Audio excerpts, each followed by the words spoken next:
Germany bans military air displays as safety fears grow following yesterday's crash. West Germany has banned all military air displays following the disaster at Ramstein. At least 45 people died when 3 Italian Air Force jets collided during the annual show at the European headquarters of the American Air Force. 500 people were hurt, 30 are in a critical condition. Now concern is growing about the safety of air shows here. Martin O'Neill, Labour's defence spokesman, has called on the Civil Aviation Authority to implement new safety rules due to take effect in the new year in time for next week's Farnborough Air Show. This morning at the US base in Ramstein, there was a sense of shock at the sheer scale of yesterday's disaster. Officials at the base are still trying to establish what went wrong. They're slowly picking their way through the wreckage that's scattered right across the airfield. Over 300,000 spectators, mostly young families, watched yesterday as the Italian Air Force equivalent of the Red Arrows carried out a difficult manoeuvre. As they flew past at only 200 feet from the ground, it seems there was a mid-air collision between 2 planes. One of them tumbled helplessly out of the sky, crashed into the crowd and burst into flames, causing chaos. The second plane ploughed into the runway, and a third aircraft was apparently dragged to the ground by the other 2. A spokesman here at the US Air Base said this morning that the investigation team will be carefully studying the television pictures taken of the collision. They'll also be examining the wreckage from the 3 planes. Because of the sheer extent of the damage, though, it could be some time before there's any official word on what caused this devastating crash. The injured were taken to 14 local hospitals.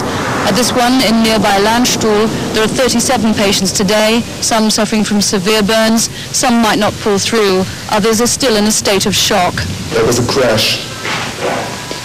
I only see a kind of flash, but I didn't notice it really, because I think it was a part of the show.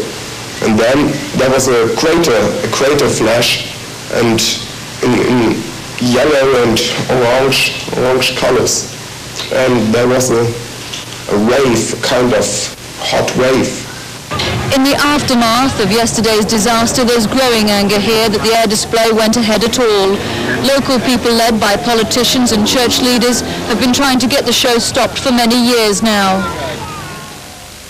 The Italian Defence Ministry has said that the Air Force display team will continue to perform, but will limit itself to simple flyovers.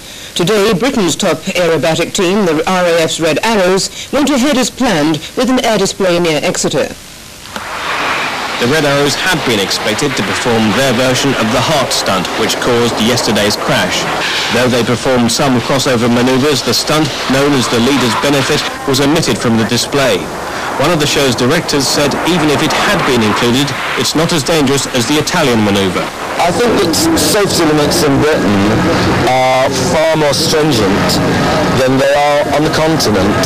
On the television yesterday evening, we were talking about bringing in new restrictions for air shows. Those restrictions have been discussed for almost 4 years and enforced here at Exeter for the last 4 air shows. Before the show, all pilots were briefed not to attempt stunts over the crowd or fly below 100 feet. Despite yesterday's disaster, the crowds at the show are as big as ever, and many people seem to believe that such an accident couldn't happen here. It's so delightful, it's so nice, but I just forgot about that. None of the Red Arrows pilots were permitted to say anything today, but privately, a member of the team admitted they were all deeply shocked by the German accident.